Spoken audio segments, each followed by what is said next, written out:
তাহলে আজকে কিছুক্ষণ অবস্থান করব, কালকে থেকে পুরো বাংলাদেশ ব্লকেট করে দিব, ঢাকা শহর ব্লকেট হয়ে যাবে।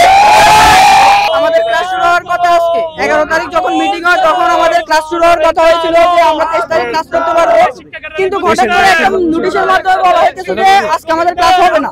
কিন্তু আমরা যখন 28 তারিখে যখন আমরা অন্তর্বর্তী প্রশাসনের কাছে স্মারকলিপি প্রদান করি তখন উনি বলছিল যে মন্ত্রণালয় যা বলবে তাই হবে। এখন মন্ত্রণালয় তো বলছিল 23 তারিখ আমাদের ক্লাস শুরু হবে, তাহলে আজকে কেন আমাদের ক্লাস শুরু হইতেছে না? আছেন যে আমাদের ভর্তি কার্যক্রম 13 অক্টোবর শুরু হওয়ার কথা ছিল, সেটা পিছিয়ে 30 অক্টোবর নেয়, আবার সেটা পিছিয়ে 16 অক্টোবর নিয়ে এসেছিল। তারপরে তারা শিক্ষা সিন্ডিকেটের কারণে তারা ভর্তি কার্যক্রম ডকুমেন্ট জমা নেয়নি সিন্ডিকেটের। তারপরে একটা মিটিংয়ের মাধ্যমে মিনিস্ট্রি দেয়, নোটিশ দেয় যে 17 থেকে 20 তারিখের মধ্যে নোটিশ ডকুমেন্ট জমা নিয়ে 23 তারিখে আমাদের ক্লাস শুরু করবে। তার মিনিস্ট্রি অনুযায়ী আমরা 17 তারিখ থেকে তারা ডকুমেন্ট জমা নেয়নি। আমরা চাপ প্রয়োগের ফলে তাদের সাথে বিভিন্ন চাপ প্রয়োগের ফলে 19 তারিখ থেকে ডকুমেন্ট জমা নেয় এবং 19-20 তারিখ ডকুমেন্ট জমা নেয়, এটা 25 তারিখ পর্যন্ত বহাল রাখে।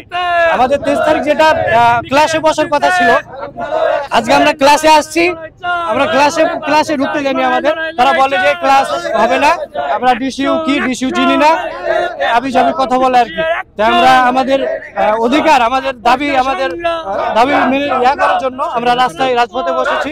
আমাদের দাবি না মানা পর্যন্ত আমরা আমাদের রাজপথে থাকবো ইনশাআল্লাহ। আমি ঢাকা সেন্ট্রাল ইউনিভার্সিটি প্রস্তাবিত 24-25 সেশনের স্টুডেন্ট। আমাদের কত রেজাল্ট হয়েছে গত 3 মাস আগে। 3 মাস থেকে আমাদেরকে ভর্তির কাগজপত্র জমা নেওয়ার জন্য ঘুরাইতেছিল, এখন এটা শেষ হয়েছে, এখন ক্লাসের জন্য ঘুরাইতেছে।